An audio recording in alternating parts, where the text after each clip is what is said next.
बैसाख का महीना चल रहा है मेरी जीजियों, और एक निवेदन आप लोगों से भी है। पूर्णिमा आ रही है, सत्तू का प्रयोग अवश्य करना, करोगे ना? उसका दान अवश्य करना। कोई आए उसको थोड़ा सा सत्तू अवश्य खिलाना। 3 चीजें होती हैं सत्तू में, गेहूं, चने की दाल, जौ, इनको गलाया जाता है। रात भर गलाने के बाद इसको फिर सेका जाता है, सेक कर पिसाया जाता है, फिर उसका प्रयोग किया जाता है। महाराज चाहे फिर उसको घोल कर आप शक्कर के साथ, गुड़ के साथ, नमक के साथ, जीरे के साथ, पुदीना के साथ, जिसके साथ तुम्हें खाना है वो तुम्हारे ऊपर, पर दान करना सत्तू का जरूर है। एक चुटकी मात्र भी अगर सत्तू आपने दान किया है बैसाख महीने में, उसका फल जरूर मिलेगा, जरूर प्राप्त। बैसाख के महीने में एक पकवान बनता है शंकर जी का।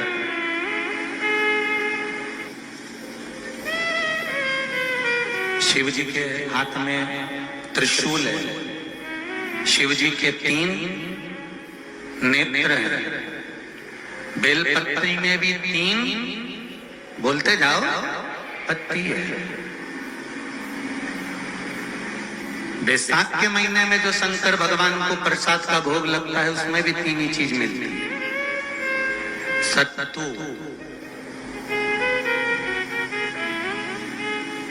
कोई दूसरे महीने में बनता है?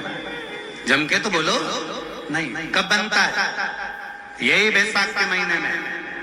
चने की दाल, गेहूं और जौ, इन तीनों को गलाकर सेक कर जो सत्तू तैयार होता है, इसी बैसाख के महीने में परशुराम जयंती के दिन या अमावस्या के दिन या पूर्णिमा के दिन शंकर भगवान को समर्पित होता है और भगवान विष्णु को समर्पित होता है। दुनिया के लोग कहते क्या होता है सत्तू से? सास अपनी बहू से कहती है बेटा सत्तू बना ले, थोड़ा सा सत्तू बाजार से ले आना, 10 रुपए का खरीद कर ले आना। आज सत्तू, आज अपन पूजन करेंगे सत्तू की, अक्षय तृतीया है, थोड़ा सा पूज देंगे, थोड़ा सा भगवान को भोग लगा देंगे, सत्तू का लड्डू बना लेंगे। बोलो रही जी, सही है कि गलत है?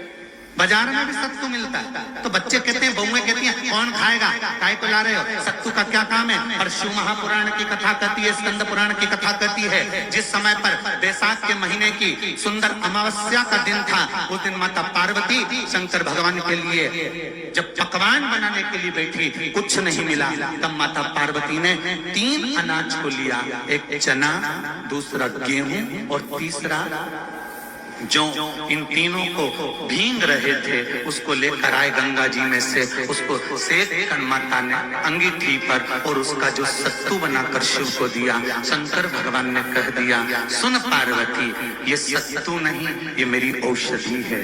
बैसाख के महीने में जो खाएगा वो जिंदगी भर रोएगा नहीं, शरीर से स्वस्थ होगा। अब उसको लोगों ने हंसी खेल में ले लिया, सत्तू का क्या काम, मम्मी हम नहीं खाएंगे, बड़ा पूरा।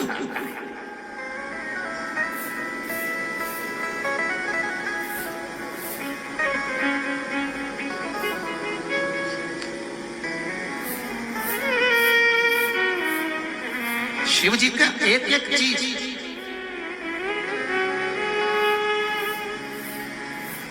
बैसाख के महीने में पियो बेल।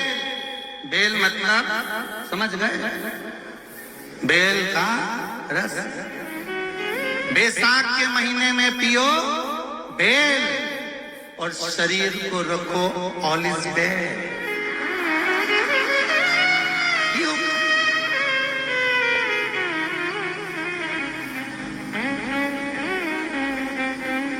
शरीर बेकार नहीं होगा,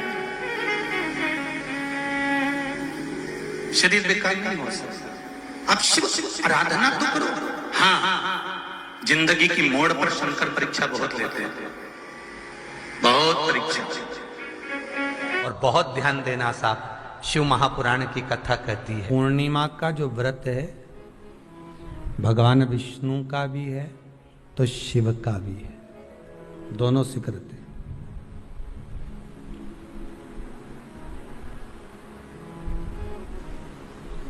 दोनों स्वीकृत है।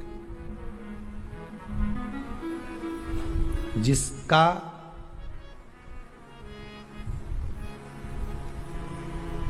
चंद्र आपकी पत्रिका में, आपकी राशि में, आपके स्वरूप में, हर व्यक्ति के संपूर्ण शरीर के अंदर 33 कोटि देवता विराजमान है। अलग अलग इंद्रियों पर अलग अलग देवताओं का निवास है। कभी मौका मिले तो अच्छे से उसको समझना। पूरे शरीर में अलग अलग इंद्रिय पर अलग अलग देवता। जिस व्यक्ति को रात्रि में, जैसे ही रात हो या दिन हो, भोजन करने के 15 मिनट के बाद ही नींद की झपकी आ जाए, समझ लेना चंद्र कमजोर पड़ गया, चंद्र गड़बड़ हो गया। बहुत ध्यान सुनिएगा जरा। पूर्णिमा का व्रत किसके लिए, वो भी ध्यान से दीजिए। शायद आपने कभी सुना ना सुना, पर अच्छे से सुन लोगे ना, ये व्रत कथा बार बार नहीं मिलने वाली। फिर इसके बाद तो तुम भले वो फिर फेसबुक यूट्यूब पर बाद में निकाल के भले सुनते रहना, पर सुन लो पूर्णिमा के व्रत का महत्व पूरा। एक, भोजन के बाद जब नशे जैसा माहौल हो जाए, आपको बिल्कुल कोई छेड़े ही नहीं, सोई नींद आएगी, जब लग जाए कि अब तो 2 क्षण सोना ही पड़ेगा, नेत्र कितना ही जगाओ तो भी नहीं माने, फिर तो बिन पिए नशा हो जाता है,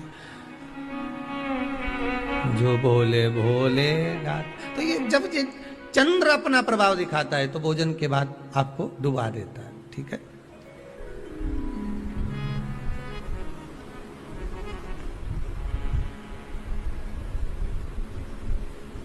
एक बहुत सरल भाषा में कहेंगे, आपको थोड़ा समझना पड़ेगा कि कहीं कहीं आपने सुना होगा कि 14 और पूर्णिमा पे कहीं गया होगा इसलिए ऐसा हो गया।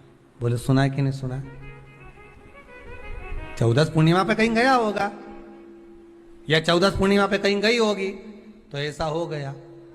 क्यों कहते हैं, उसका कारण क्या है? आखिर वह 1400 पूर्णिमा को क्यों लोगों ने बदनाम कर दिया कि 14 पूर्णिमा पे कहीं गई होगी तो बाल खोल के गई होगी, या ऐसा करा होगा तो वैसा करा होगा तो ऐसा हो गया, या ये चीज इसके साथ में ऐसा हो गया, या एक्सीडेंट हो गया, या ये चीज। कारण क्या होता है? क्यों पूर्णिमा और अमावस्या के समय पर ही ज्यादा एक्सीडेंट के योग बनते हैं? क्यों पूर्णिमा अमावस्या के अंतर्गत ही ज्यादा कष्ट के योग बनते हैं, बीमारी को पनपने के? कारण क्या होता है? उसका क्रम क्या है? कारण क्या है? उसका एक कारण है आपके चंद्र की महत्वता घट जाना। जब चंद्र की महत्वता घटती है तब जाकर शरीर में कहीं ना कहीं रोग की मात्रा बढ़ जाती। रोग अपना प्रभाव चंद्र के कारण दिखाना प्रारंभ, पर मन में बेचैनी नहीं हो, बेचैनी रहे, नींद नहीं आ रही है, कुछ मन में ऐसा लग रहा है कि कुछ होने वाला है, मन में स्थिरता नहीं आ रही, समझ लेना कि चंद्र गड़बड़ हो गया है। अब इस चंद्र को साधना है तो शिव तत्व में जाना पड़ेगा। फिर कुछ मत करिए, पूर्णिमा का व्रत चालू कर दीजिए। क्या करना है? केवल पूर्णिमा का व्रत चालू कर दो। और कितना प्रभाव है पूर्णिमा के व्रत का? घर में 50 लोगों का परिवार है, 15 लोगों का परिवार है, 20 लोगों का परिवार है, और परिवार में से अगर एक पुरुष या एक स्त्री कोई भी पूर्णिमा का व्रत करता है तो पूरे परिवार के लोगों का चंद्र संवर जाता है, पूरे परिवार के लोगों का चंद्र सुधर जाता है। पूर्णिमा के व्रत का इतना प्रभाव शास्त्र कर रहा है, स्कंद पुराण कर रही है।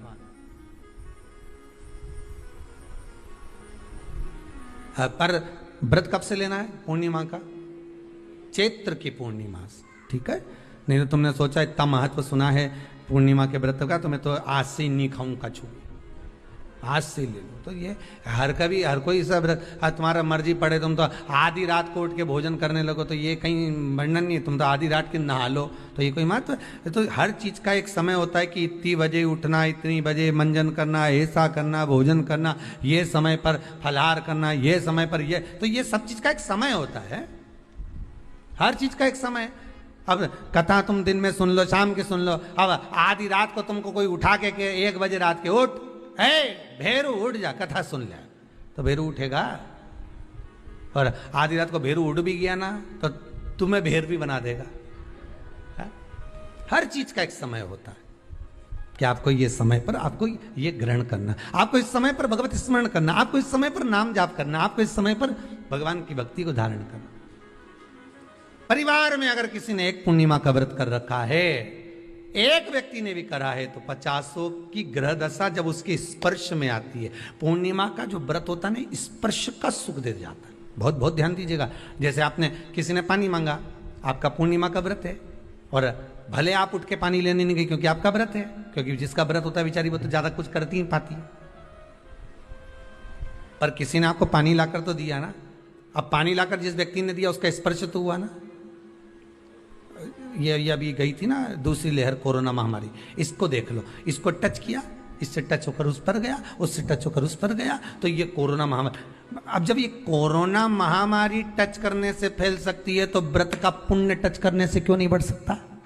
विचार करिएगा जरा, उसका भी तो पुण्य। अब आपने किसी को जल दिया जिसका व्रत था उसको जल दिया। और सरल भाषा में समझ लो, कभी मथुरा वृंदावन गए हो आप लोग? अगर मथुरा वृंदावन गए होगे, उज्जैनी गए होगे, काशी गए होगे, कहीं तीर्थ में गए होगे, या कभी कुबेरेश्वर धाम कभी आप लोग आएंगे जाएंगे, कभी आपको ज्ञात होगा, तो कभी आप लोग दर्शन करेंगे कि जब भोजन प्रसाद होता है तो लोग उसको बांटने के लिए देते हैं कि कोई आया है तो उसको कुछ प्रसाद मिल जाए, भंडारे की प्रसादी मिल जाए। तो भंडारे की प्रसादी जब वो खाता है उसका स्पर्श होता है, स्पर्श होता है तो जिसने भोजन किया उसका पुण्य जो दे रहा होता है उसके खाते में चले जाता है।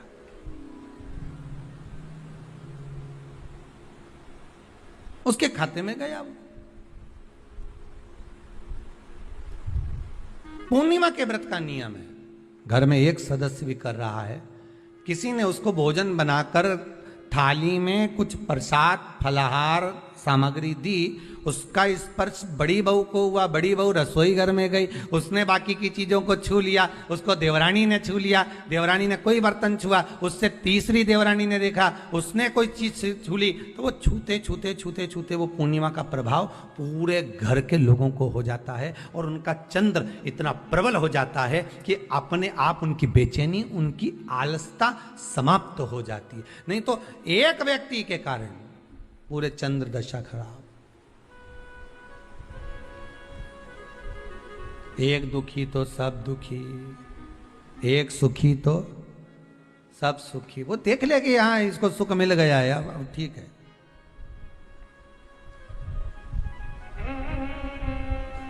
जब बेचैनी लगे, 1400 पूर्णिमा आए और आपको लगे बेचैनी बहुत ज्यादा है, मेरे को थोड़ा बेचैनी, ना जाने क्यों ऐसा होता है कि 14 पूर्णिमा आई और मेरे को बेचैनी, तो समझ लेना कि चंद्र गड़बड़ है। फिर क्या करना है?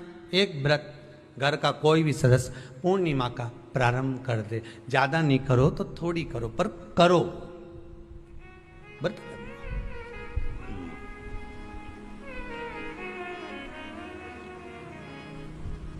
बहुत क्लेश हो रहा हो,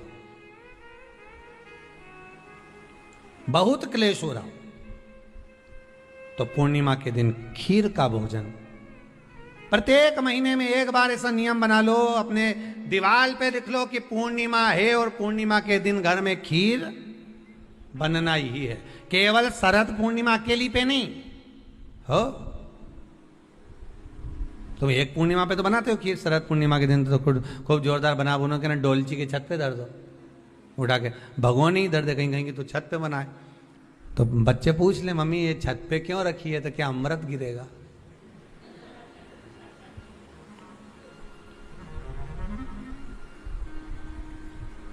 अब बोलो जम के जरा, क्या गिरेगा?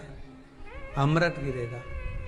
अच्छा, अब शिव महापुराण की कथा स्कंद पुराण तो कहती है, पूर्णिमा के महत्व को जो दर्शाया जाता है कि शरद पूर्णिमा के दिन चंद्र में से अमृत तत्व गिरता है,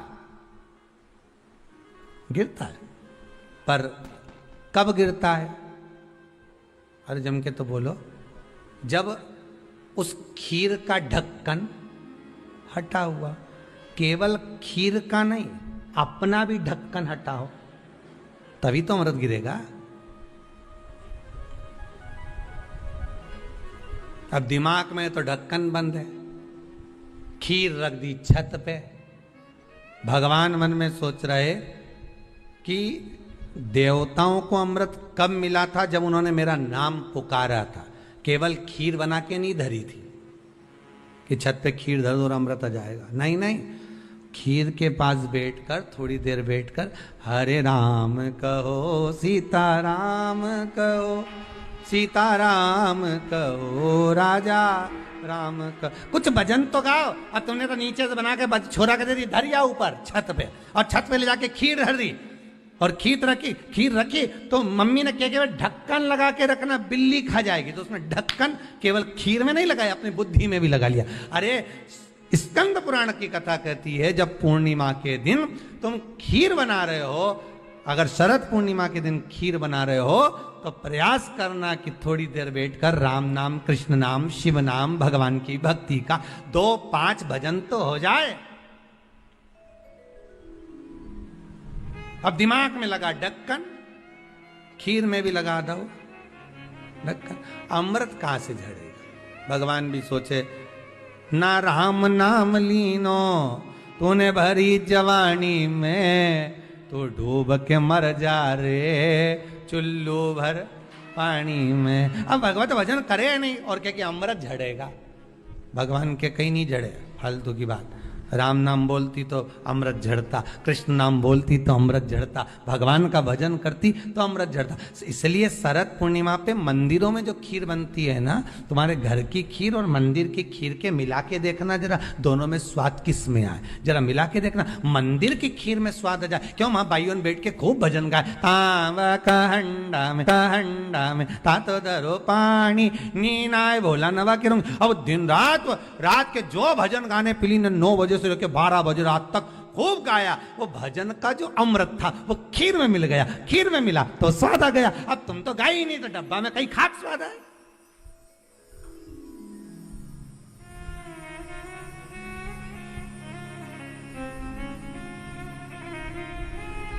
अब रात्रि को छोरा से क्या, जा खीर उठाना नीचे, जो खीर लेके आया ने खा के देखी तो ये खीर तो फटी गई। अब खीर ही फट गई।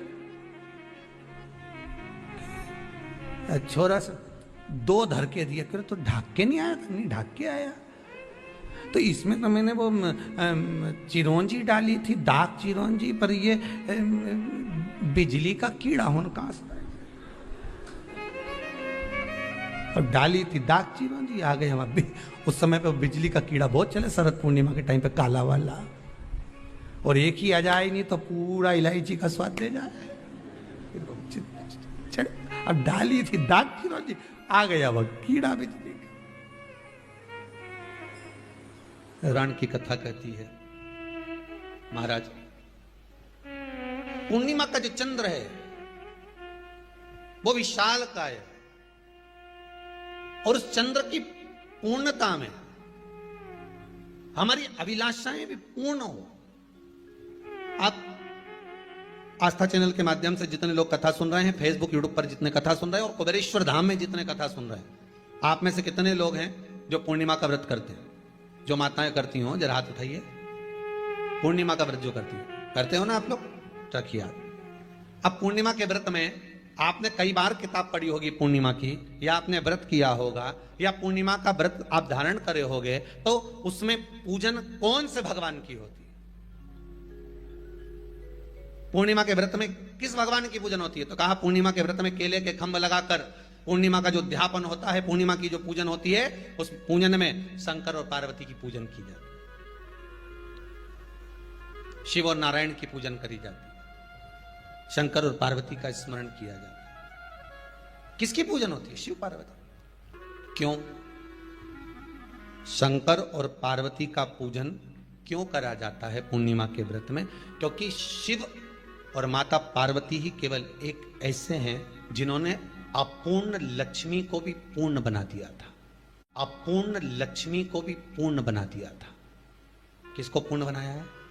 लक्ष्मी। पूर्णिमा के दिन अगर आप शंकर भगवान को 1 लोटा पानी अगर शिव को समर्पित कर रहे हो, श्वेत पुष्प को रखकर शंकर जी के ऊपर सफेद फूल को चढ़ाकर अगर 1 लोटा जल भी, एक पात्र जल भी शंकर को समर्पित कर रहे हो, तो ये लक्ष्मी के लिए ही तो कर रहे हो। और कौन सी लक्ष्मी? पूर्ण लक्ष्मी, पूर्ण लक्ष्मी। आपको पहले भी कथा में कहा, एक बार भगवान विष्णु के सामने लक्ष्मी मैया ने बहुत तेज स्वर में कह दिया था, नारायण, दुनिया के लोग आपका नाम जपते हैं, दुनिया के लोग नारायण नारायण कहते हैं, दुनिया के लोग आपका भजन करते हैं, पर सत्य मायने में कहूं ना तो मेरे बिना दुनिया के लोगों की नहीं चल सकती, मेरे बिना दुनिया नहीं चल सकती, संसार मेरे बिना नहीं चल सकता। भगवान विष्णु ने कहा, ये तो गलत है लक्ष्मी आपका कहना। एक दिन लक्ष्मी को अहंकार आ गया, अहंकार के संबोधन जब माता लक्ष्मी करने लगी तो भगवान, उसी समय पर भगवान विष्णु को क्रोध आ गया और भगवान विष्णु ने कह दिया, लक्ष्मी तू इतनी बड़ी बड़ी बात कहती है कि तेरे बिना नहीं रह सकती संसार। मैं तुझे कहता हूं लक्ष्मी, तू अपूर्ण है, तू अपूर्ण है, तू पूर्ण कब हो गई?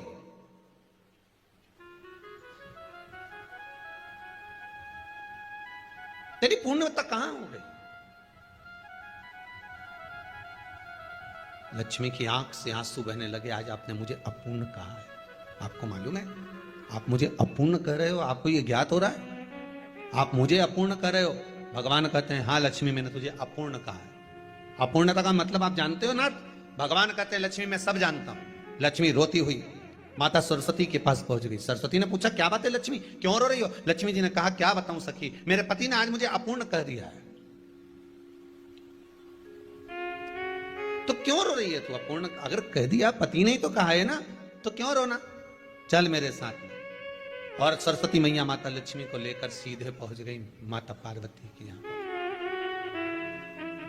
माता पार्वती के यहां जब पहुंची है, माता पार्वती ने लक्ष्मी जी को देखा और सरस्वती को देखा तो पूछा कि बात क्या है, क्या हो गया ऐसा, क्या हुआ, क्या है ऐसा जो तुम दोनों आज मेरे पास में आई? क्या हुआ? पार्वती जी कुछ बोलती, शिव जी का ध्यान माता सरस्वती की ओर और लक्ष्मी की ओर गया और भगवान शंकर जान गए कि आज भगवान नारायण ने लक्ष्मी जी को अपूर्ण कहा है। अब देखें माता पार्वती क्या कर सकती है, इसको पूर्ण बनाने के लिए करेगी क्या? क्या हुआ? माता सरस्वती जी बोली, लक्ष्मी को अपूर्ण कर दिया। अपूर्ण कर दिया? हाँ, तो क्या सोचना उसके लिए, इसको मैं अभी पूर्ण बना देती हूं। माता जगतजननी पार्वती ने गोदी में विराजमान गणेश जी को उठाया और उठाकर लक्ष्मी जी की गोद में दे दिया। ले लक्ष्मी, आज से तू पूर्ण हो गई। लक्ष्मी आज से तू पूर्ण है। गोदी में जब तक संतान नहीं है तो नारी को लोग अपूर्ण समझते हैं, पर माता पार्वती जी ने संपूर्ण ब्रह्मांड में एक सिद्धता प्रदान कर दी कि अपने गोदी के लाल को, अपने गोदी के पुत्र को माता ने लक्ष्मी की गोद में देकर लक्ष्मी को पूर्ण बना दिया। वो दिन कौन सा था? पूर्णिमा का दिन, लक्ष्मी को पूर्ण करने का दिन, पूर्ण करने का। केवल अमृत ही नहीं बरसता, पूर्णिमा के दिन लक्ष्मी भी बरसती है। पूर्णिमा के कितने व्रत होते हैं? बोलते जाओ, जरा जल्दी जल्दी बोलो। पूर्णिमा के नारियों को, स्त्रियों को अखंड सौभाग्य के लिए, जो नारी वैधव्य नहीं होना चाहती है उस नारी को पूर्णिमा के कितने व्रत करना चाहिए? जिस नारी के यहाँ संतान नहीं हो, औलाद नहीं हो, उसको पूर्णिमा के कितने व्रत करना चाहिए? जिस नारी का पुत्र, पति बहुत बीमारी से ग्रसित हो, लग रहा हो कि ये मेरा बेटा बहुत बड़ी बीमारी में घिरा हुआ है, तो नारी को कितने व्रत करना चाहिए? स्वयं भगवान कृष्ण ने माता यशोदा को द्वापर में भी बताया है कि पूर्णिमा के 32 व्रत होते हैं। कितने व्रत होते हैं? 32। हम भगवान कृष्ण यशोदा रानी को, माता यशोदा जी को भी बता रहे हैं 32 व्रत। अब आपको किसी ने बता दिया होगा कि 8 कर लो, 7 कर लो, 6 कर लो, 12 कर लो, इसलिए आपने बोला कि 12 कर लीजिए, 32 कर लीजिए। अरे यहां तो द्वापर की कथा भी कहती है। यशोदा जी ने एक बार भगवान कृष्ण को रोक कर कह दिया, ए कन्हैया रुको। कन्हैया बोले, बोलो मां क्या बात है? कन्हैया जरा रुकिए, इधर आओ जरा। भगवान कृष्ण आए। हाँ मां बोलिए। जगह का प्रसंग है ये, जिस समय पर राधा रानी कुरुक्षेत्र में नंद बाबा और यशोदा जी को लेकर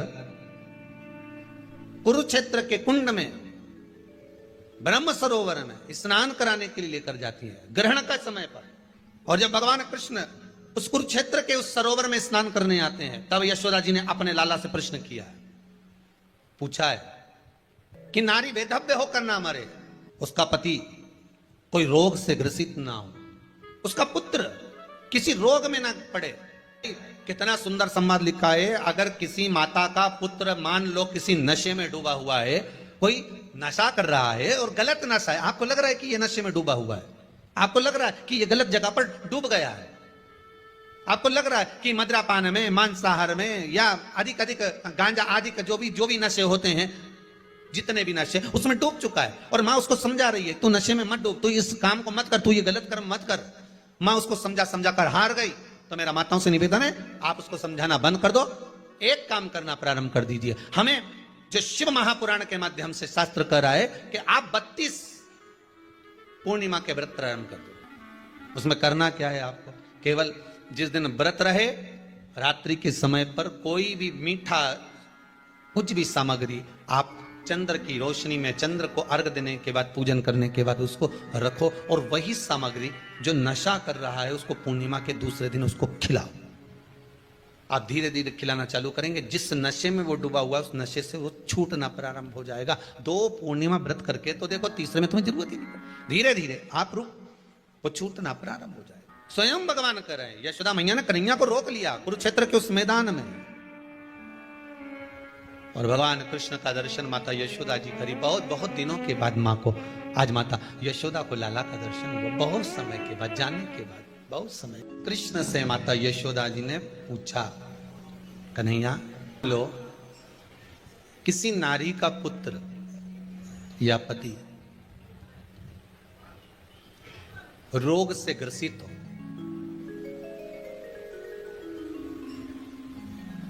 उसके पति की या पुत्र की आयु थोड़ी सी हो, तो हे कृष्ण, उस नारी को कौन सा व्रत धारण करना चाहिए या किसकी पूजन करना चाहिए? ये कुरुक्षेत्र की भूमि का संवाद है।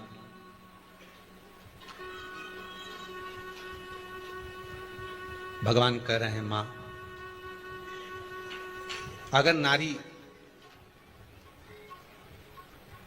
अपने पुत्र और अपने पति के लिए, उसकी उम्र की वृद्धि के लिए, रोग मुक्ति के लिए,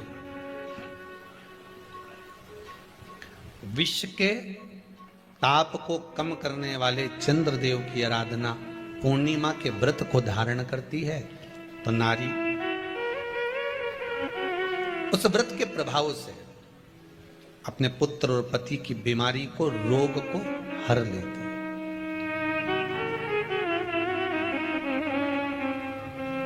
रोग का हरण कर लेती।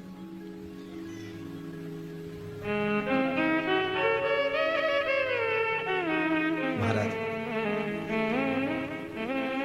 जो बच्चा बुद्धि से विकलांग हो, विद्या में कमजोर हो, परीक्षा हॉल में पेपर देते समय भूल जाता हो, वे एक काम ना करता हो, निवेदन है किसी भी पूर्णिमा की रात्रि को 12 बजे गाय के, गौ माता देसी गाय के जो 4 थन होते हैं, उन 4 थन में से जो आगे के थन होते हैं, 2 पीछे की ओर होते हैं, 2 आगे की ओर होते हैं, तो जो आगे के 2 थन है, उस थन का दूध निकलवा लिया जाए, और उस दूध का कोई भी मीठा पदार्थ बनाओ तो ठीक है, ना बनाओ तो उसी दूध में शक्कर मिलाकर पूर्णिमा की रात्रि को, जो विवेक से कमजोर हो, बुद्धि से कमजोर हो, या याद करा हुआ सब भूल जाते हो, या आपके लिए भी है, कोई चीज रखते हो भूल जाते हो, विवेक याद नहीं रहता, बुद्धि में इतना प्रबल बल नहीं आ पाता, याददाश्त कमजोर होती चली जा रही, तो किसी भी पूर्णिमा की रात्रि को 12 बजे गाय के आगे के 2 थन का दूध,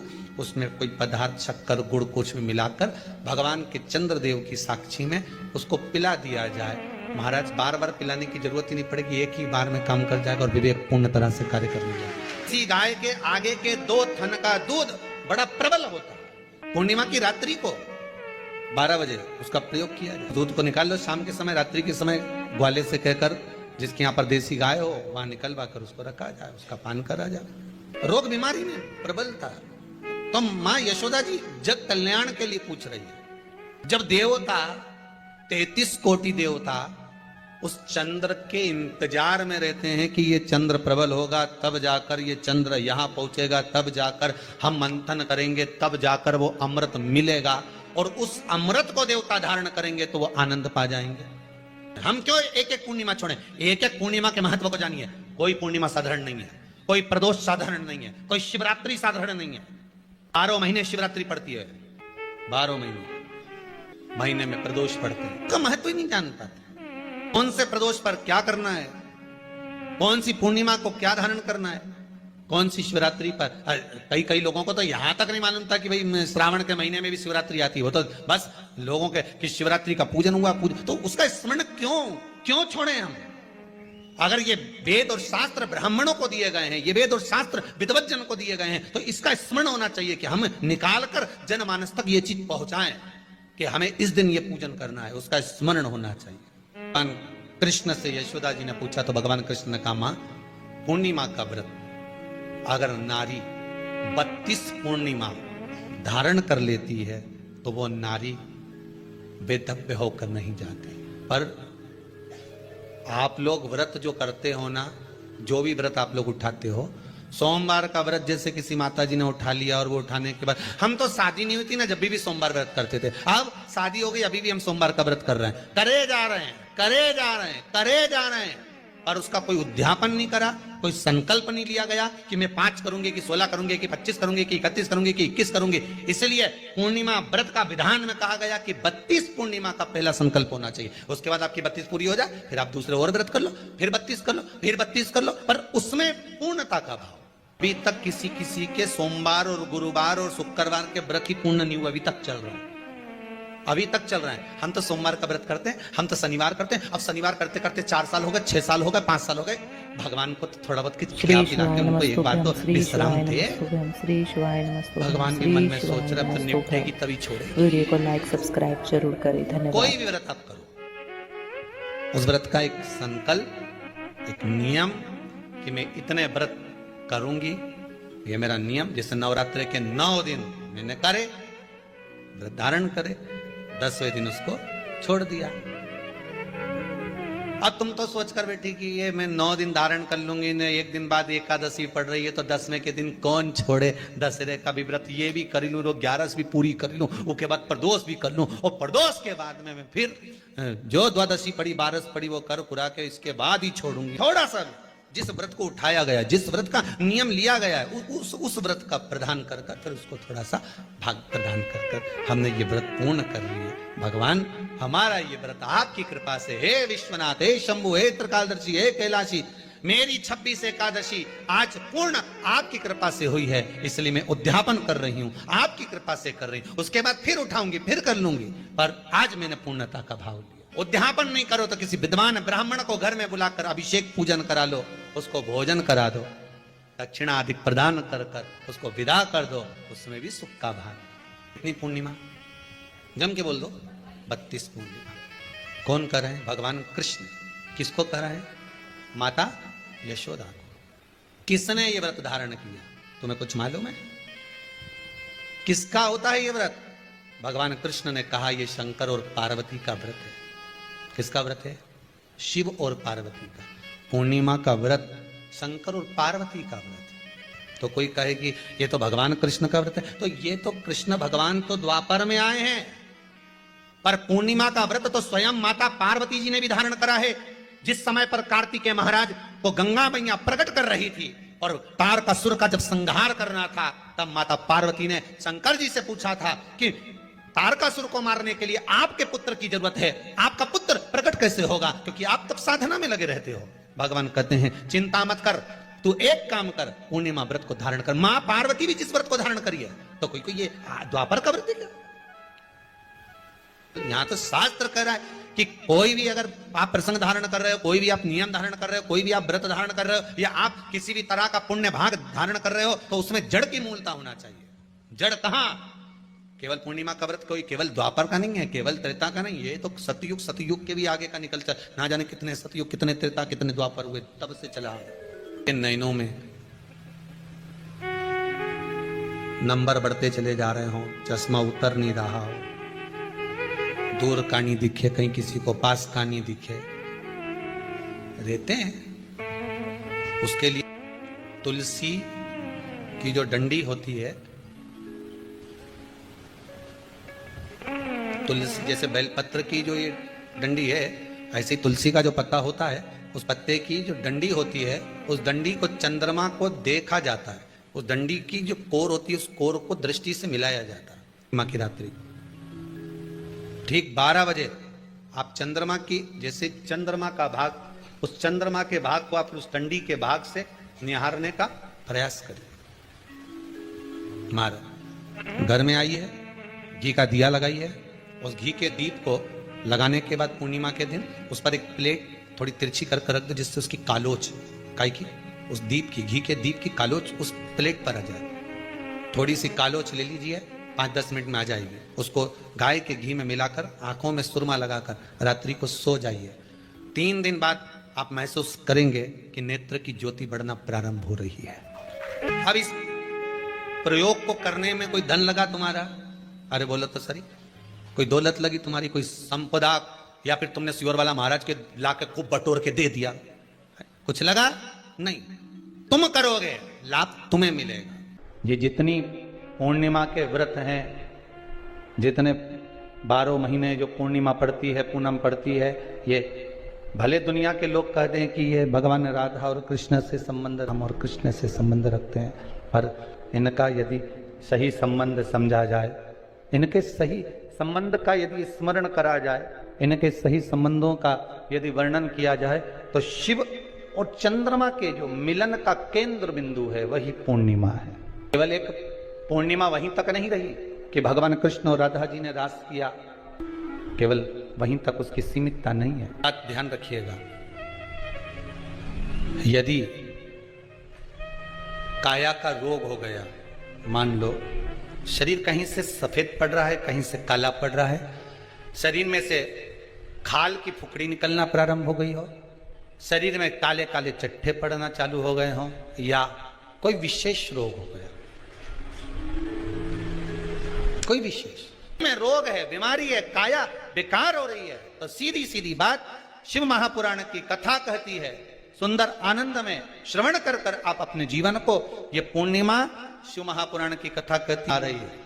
कुछ नहीं करना, पीपल का एक पत्ता, उस पत्ते पर थोड़ा सा चावल, थोड़ा सा चावल, पूर्णिमा की रात्रि को अपने हाथ में लेकर, अपने नयनों से लगाकर, शरीर पर से स्वयं उतार कर उसको दरवाजे के पास रख दीजिए। पूर्णिमा की रात्रि को पूर्ण होने पर उस चावल को दूसरे दिन सूंघ कर बहते हुए पानी में डाल दीजिए। महाराज कितने भी रोग से ग्रसित हो गए, पीपल का एक पत्ता 52,000 ब्राह्मण की साक्षी कराता है। महाराज बहुत ध्यान देना, पीपल के वृक्ष में स्वयं नारायण का, मेरे कृष्ण का वास है। स्वयं भगवान गीता के अंतर्गत कहते हैं कि मैं पीपल का वृक्ष हूं, नारायण उसी में। 52,000 ब्राह्मणों का वासा एक पीपल के पत्ते में होता है। और आपको पहले भी कथा में कहा, गाय, ब्राह्मण, बहन, बेटी, ये सब काल का हरण करने वाले हो, काल को हरने वाले हो। रोग को मिटाई, शिव का स्मरण करो। पूर्णिमा के दिन चावल का एक आखा दाना, आखा दाना जानते हो, पूरा खंडित चावल नहीं, कितना चावल? एक दाना चावल का शंकर भगवान के शिवलिंग पर समर्पित करिए।